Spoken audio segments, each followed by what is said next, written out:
लातूरच्या निलंगा या ठिकाणी महावितरणच्या कार्यालयासमोर शेतकऱ्यांसाठी या वीज वारंवार खंडित होत असल्याने शेतकरी आक्रमक, पिकांना पाणी देण्यासाठी वीज पुरवठा सुरळीत करण्याची केली जाते मागणी। बीड परळी राष्ट्रीय महामार्गावरील राजुरी फाटा परिसरात नागरिकांचा रास्ता रोको, रस्ता दुरुस्तीच्या मागणीसाठी ग्रामस्थ झाले आक्रमक। अहिलानगर या ठिकाणच्या नेवाशामध्ये मुळा कॅनलच्या काँक्रिटीकरणाच्या कामाला विरोध, लेखी आश्वासनानंतर सौंदाळा भेंडे गावातील शेतकऱ्यांचं आंदोलन स्थगित। पुण्यातील नवले पुलाजवळ पुन्हा अपघात, ब्लॅक स्पॉटवरती स्कूल बस आणि कारची धडक, 2 जण जखमी। नाशिकच्या माळेगाव औद्योगिक वसाहतीमध्ये बर्नरच्या स्फोटामध्ये कामगाराचा मृत्यू झाला, उपचारापूर्वी कामगाराचा मृत्यू झाला। भंडाऱ्यामध्ये ट्रकच्या धडकेत धान्याचं ट्रॅक्टर पलटी, नागपूर रायपूर महामार्गावरची घटना, सुदैवाने या घटनेमध्ये कोणती जीवितहानी नाही। सप्तशृंगी घाटातील अपघात प्रकरणी सप्तशृंगी ग्रामस्थ आक्रमक, काल झालेल्या अपघातस्थळी ग्रामस्थांचा रास्ता रोको, ठेकेदारावरती गुन्हा दाखल करावा अशी मागणी, बांधकाम विभागाच्या गलथान कारभारावरतीही केले आरोप।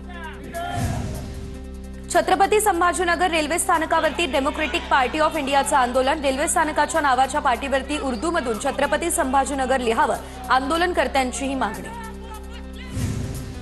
बिबट्याच्या हल्ल्यामध्ये महिलेचा मृत्यू झाला, त्यानंतर नगर कल्याण मार्गावर ग्रामस्थांचा रास्ता रोको, बिबट्याला जेरबंद करण्याच्या मागणीसाठी रास्ता रोको, आठवडा उलटूनही कारवाई न झाल्यानं रास्ता रोको, पारनेरच्या किन्ही गावात झालेला हा मृत्यू।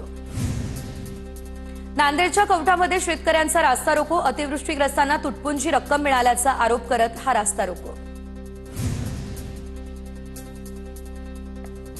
चंद्रपूर या ठिकाणी जिल्हाधिकारी कार्यालयासमोरच आंदोलन, पुणे, मुंबई आणि कोलकाता रेल्वे गाड्या सुरू करण्याची केली मागणी। लातूर जिल्हा परिषदेच्या अधिकाऱ्यांचं बेमुदत काम बंद आंदोलन, घरकुल आणि मनरेगाच्या कामांमध्ये जबाबदारी निश्चित करण्याची मागणी। अहिलानगरमध्ये बिबट्याच्या वाढत्या हल्ल्यामुळे किन्ही ग्रामस्थांचा रास्ता रोको, नरभक्षक बिबट्याला जेरबंद करण्याची मागणी। अमरावतीच्या मेळघाटातील आदिवासी बांधव आणि शेतकऱ्यांची पदयात्रा, 6 दिवसांचा पायदळ प्रवास करत शेतकरी नागपूर विधानसभेवरती धडकणार, मका पिकाला 2400 रुपयांचा हमीभाव देण्यासह विविध मागण्यांसाठी शेतकरी आक्रमक। हिंगोलीमध्ये स्थानिकांनी हातानेच रस्ता उकरून काढला, तर इरिगेशन वसाहत ते कुपटी परिसरातील रस्त्याचं काम निकृष्ट दर्जाचं होत असल्याचा आरोप। तळेगाव एमआयडीसीमध्ये स्थानिकांचं जोरदार आंदोलन, आमदार शेळके यांच्या सांगण्यावरून पीएमआरडीए कडून कारवाई होत असल्याचा आरोप। कोल्हापूर शहरात अतिक्रमण हटवण्याची मोहीम सुरू, सीपीआर चौक ते महावीर कॉलेजकडे जाणाऱ्या रोडवरती कारवाई, रहदारीच्या रस्त्यावर अतिक्रमण करत बनवलेली घरं आणि शेडही हटवले।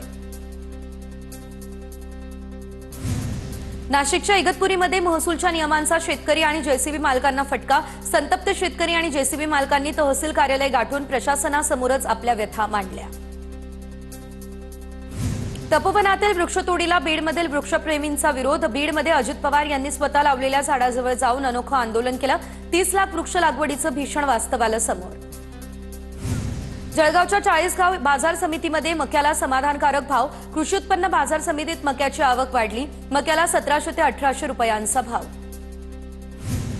हिंगोलीच्या मोंढ्यामध्ये सोयाबीनची आवक वाढली, समाधानकारक भाव मिळत नसल्यानं शेतकऱ्यांमध्ये निराशा। धाराशिवमधील नुकसानग्रस्त शेतकरी अद्यापही मदतीपासून वंचित, खरडून गेलेल्या जमिनीसाठी राज्य सरकारने हेक्टरी 3.5 लाख रुपये देण्याची घोषणा केली, जिल्ह्यात 11,300 हेक्टर जमीन खरडून गेलेली। लासलगाव बाजार समितीमध्ये कांद्याच्या दरात 150 रुपये क्विंटल मागे वाढ, बांगलादेश सरकारच्या कांदा आयातीच्या निर्णयामुळे शेतकऱ्यांना दिलासा। बुलडाण्यामध्ये हिवाळ्यामध्ये चविष्ट आणि पोषक मिरचीची मागणी वाढली, विविध प्रकारच्या मिरची विक्रीसाठी बाजारात दाखल, मागणी वाढली त्यामुळे मिरचीचे भावही वधारले। जळगावच्या 40 गावात भूमिगत जलवाहिनीचं काम वेगानं, वरखेडे लोंढे धरणातून थेट शेताच्या बांधावरती पाणी पोहोचणार, शेतकऱ्यांची पाण्याची चिंता आता मिटणार। बऱ्याच दिवसांच्या प्रतीक्षेनंतर अखेर रायगड जिल्ह्यामध्ये 42 भात खरेदी केंद्र सुरू, मात्र ऑनलाईन नोंदणीला शेतकऱ्यांकडून अल्प प्रतिसाद, जिल्ह्यात आतापर्यंत फक्त 4000 शेतकऱ्यांनी केली नोंदणी। परभणीमध्ये थंडीचं प्रमाण वाढलं, वाढलेल्या थंडीमुळे हरभरा पीक बहरलं, शेतकऱ्यांकडून तुषार सिंचनातून हरभरा पिकाला पाणी पुरवठा। राष्ट्रीय स्तरावर सोयाबीनच्या मागणीमध्ये मोठी वाढ झाली, त्यामुळे वारंवार सकारात्मक त्याचे परिणाम। सीड क्वालिटी सोयाबीनचे एक दर जे आहेत ते 1000 वाढले, मिल क्वालिटीच्या दरातही मोठी वाढ, सोयाबीनचे दर हमीभावाचा टप्पा ओलांडण्याची दाट शक्यता। कोल्हापूरच्या पिंपळ गावातील शासकीय होमिओपॅथी महाविद्यालयाचा वाद, तलावामध्ये भराव टाकून होमिओपॅथी विद्यालय करण्यास गावकऱ्यांचा विरोध. महाविद्यालयास विरोध नाही, मात्र तलावात भराव टाकून काम करण्यास विरोध. ग्रामस्थांची ही प्रतिक्रिया. कोल्हापूरमध्ये भरवण्यात आलेल्या कृषी प्रदर्शनामध्ये तरुणांची फ्रीस्टाईल हाणामारी, किरकोळ वादाचं पर्यवसन हाणामारीचा व्हिडिओ सोशल मीडियावरतीही झाला व्हायरल. छत्रपती संभाजीनगर या ठिकाणी 2 गटात हाणामारी, मुलींचे फोटो काढल्याप्रकरणी वाद आणि मारहाण. क्रांती चौक पोलीस ठाण्यामध्ये गुन्हा दाखल. 35 ते 40 मुलांनी मारहाण केली आणि मुलीच्या वडिलांकडून या संदर्भात गुन्हा झाला दाखल. बीड जिल्ह्यामध्ये वर्षभरात 365 शस्त्र परवाने रद्द. बीड हत्या प्रकरणानंतर परवान्यांचा विषय चर्चेत. हत्या प्रकरणानंतरही गोळीबाराच्या अनेक घटना समोर आल्या. सध्या बीड जिल्ह्यामध्ये 916 लोकांकडे शस्त्र परवाने. बुलडाण्यामध्ये पडक्या विहिरीमध्ये मृतदेह आढळला. गुलाबचंद नगर परिसरातली ही घटना आत्महत्या की घातपात, पोलिसांकडून या संदर्भातला तपास सुरू.